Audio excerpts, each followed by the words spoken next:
నమస్తే అండి, నేను మీ Swapna. Welcome to heavenly eats. అందరికీ హోలీ పండుగ శుభాకాంక్షలు అండి. ఇవాళ నేను మీకు చాలా డిఫరెంట్ షర్బత్ చూపిస్తున్నానండి. పండుగ కదా, దట్ టు బి ఇంకా సమ్మర్ సీజన్ కూడా వచ్చేసింది. చల్లగా ఇవాళ నేను మీకు కస్టర్డ్ షర్బత్ ఎలా చేయాలో ఈ వీడియోలో నేను మీకు చూపించేస్తున్నానండి. ఇప్పటి వరకు మీరు ఇలాంటి షర్బత్ తాగుంటే కనుక నాకు కామెంట్స్లో చెప్పేయండి. సో ఇంకా లేట్ చేయకోకుండా ఎలా చేయాలో చూసేద్దామా. షర్బత్కి ముందుగా మనం కస్టర్డ్ ప్రిపేర్ చేసుకుందామండి. నార్మల్గానే కస్టర్డ్ ప్రిపేర్ చేసుకోవడం. ఇక్కడ నేను ఒక ½ లీటర్ వరకు మిల్క్, టెట్రా మిల్క్ తీసుకుంటున్నాను. ఏవైనా యూస్ చేసుకోవచ్చు మిల్క్ ఇందులోకి. ఇవి కొంచెం కాగనివ్వండి పాలు. 1 టేబుల్ స్పూన్ అంతా కస్టర్డ్ పౌడర్ తీసుకోవాలండి. తీసుకొని కొంచెం వాటర్ వేసుకొని లిక్విడ్ లాగా చేసేసుకోండి. డైరెక్ట్గా వేసుకుంటే మనకు ఉండలుగా అయిపోతుంది కదా కస్టర్డ్. జస్ట్ ఇక్కడ ఉండలు లేకోకుండా కలిపి పక్కన పెట్టుకోవాలి.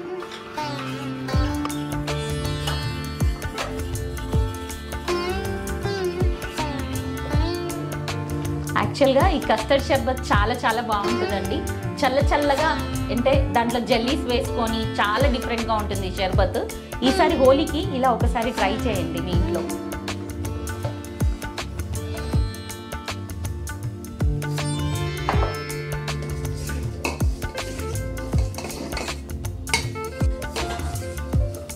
పాలు మంచిగా మరిగిపోయాయండి. ఇప్పుడు చూస్తున్నారు కదా.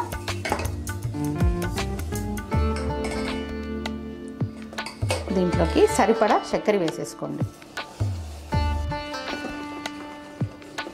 త్వరగానే కరిగిపోతుంది చక్కెర అనేది. కరిగిపోయాయి. ఇప్పుడు మంట మొత్తం తగ్గించేసేసి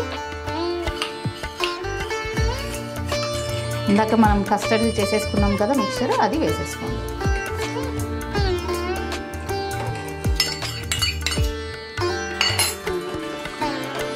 చూసారా వేయగానే ఎలా అయిపోతుందో మనకి చిక్కగా. ఇంకా వెంటనే స్టవ్ కట్టేసేయండి. మనకు ఇంత చిక్కగా ఉంటే సరిపోతుంది. ఇది మనకి కస్టర్డ్ అనేది బాగా చిక్కగా అవసరం లేదండి. ఇలా మనకు జారుడుగా, మనకు క్రీమీగా ఆ పాలల్లో ఆ ఫ్లేవర్ అనేది తెలిస్తే చాలు మనకు. అంత ఇంకా ఫ్రిడ్జ్లో పెట్టుకుంటాం కాబట్టి ఇంకా కొంచెం చిక్కబడుతుంది. కాబట్టి ఇలా ఉన్నప్పుడు మీరు ఆఫ్ చేసేసుకొని ఇది మొత్తం రూమ్ టెంపరేచర్ తెచ్చేసుకున్నాక మనం ఫ్రిడ్జ్లో పెట్టుకోవాలండి. పక్కన పెట్టేసుకొని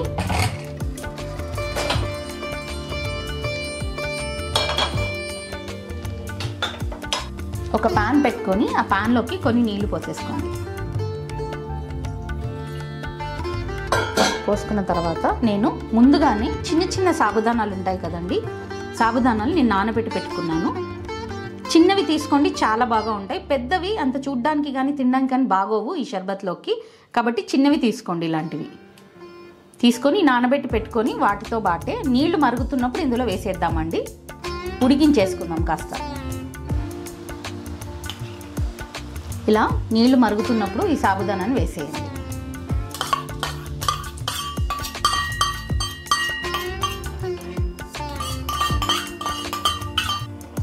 ఇవి చాలా చిన్న సాబుదానా కదండి, చాలా ఫాస్ట్గా ఉడికిపోతాయి. మనకు అంత టైం కూడా పట్టదు. ఇంకోటి మనం నానబెట్టుకున్నాం కదా కాబట్టి చాలా ఫాస్ట్గా ఉడికిపోతాయి. ఈ సాబుదానా వేయడం వల్ల చాలా మంచి రుచి ఉంటుందండి, పంటి కిందికి అక్కడక్కడ తగులుతూ.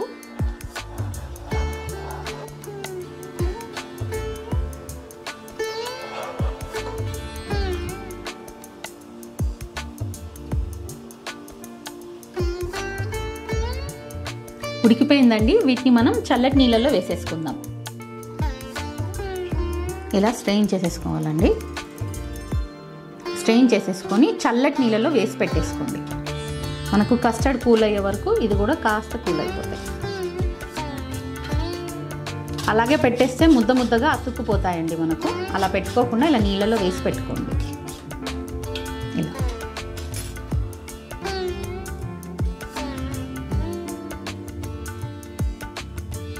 చిన్న ముత్యాలలాగా భలే ఉన్నాయి కదండి.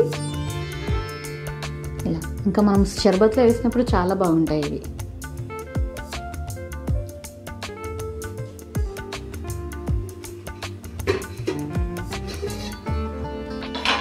కస్టర్డ్ ఫ్రిడ్జ్లో పెట్టుకున్న తర్వాత అండి చల్లగా అయిపోయింది. ఈ కన్సిస్టెన్సీలో ఉండాలి మనకు. ఇప్పుడు ఇందులోకి మనం సాబ్దాన ఉడికించి పెట్టుకున్నాం కదండి, ఇవి యాడ్ చేసేసేయండి దీంట్లోకి.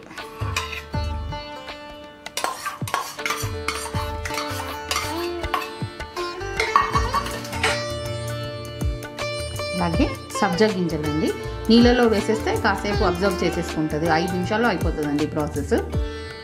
ఇవి కూడా యాడ్ చేసేయండి. అలాగే ఇక్కడ నేను జెల్లీస్ వాడుతున్నానండి. వీటిలోకి జెల్లీస్ వేసుకుంటే చాలా రుచిగా ఉంటుంది ఈ షర్బత్.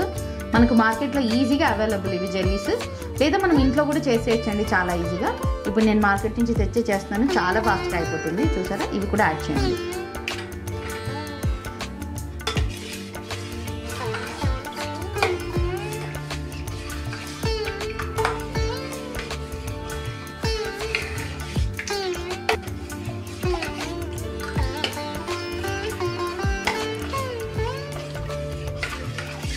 రెడీ అయిపోయిందండి కస్టర్డ్ షర్బత్. చాలా ఈజీ, చాలా సింపుల్ అండ్ చాలా చాలా టేస్టీగా ఉంటుంది ఈ షర్బత్. మనకు పిల్లలైతే చాలా ఇష్టంగా ఎంజాయ్ చేస్తారు, ఎందుకంటే దీంట్లో జెల్లీస్ వేసాం కదా,